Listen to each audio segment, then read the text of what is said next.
for Descartes' Rule of Signs. We're going to look at the sign changes, the number of sign changes in our function f of x. And that's going to tell us the possibilities for how many positive real zeros we'll have. And then we'll look at sign changes in f of negative x. So in f of x, that's just our x cubed plus 4x squared minus 11x minus 30. And we're looking at sign changes here. And so that's just from term to term does the coefficient change signs. So here our coefficient is 1 and then 4. Those are both positive, so there's no change there. But then from positive 4 to negative 11, we've got a sign change there. And so we've got one change there. And then here we're at negative 11 and we go to negative 30. There's no sign change there. So we've got one sign change, which means that there is one positive 0. Okay, then we look at f of negative x. And for f of negative x, we're just plugging negative x into our function.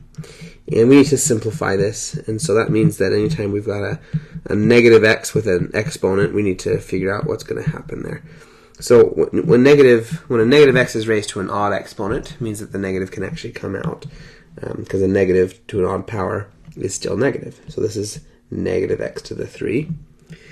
A negative to an even power just disappears.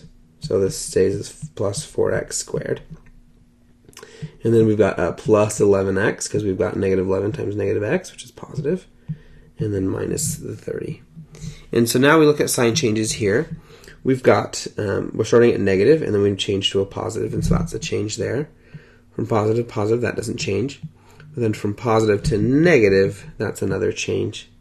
So we've got two changes there, and that was in f of negative x. So what that tells us is that there are two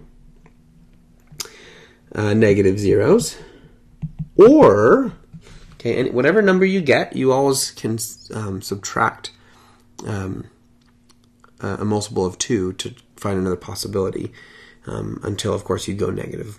And so we take 2, and if we subtract 2, we get 0. So it's certainly possible that we have 0 negative zeros for these. Okay, so we know that we have one positive 0 here, and then we know that we've either got two negative zeros or we don't have any negative zeros. And that's from Descartes' Rule of Signs.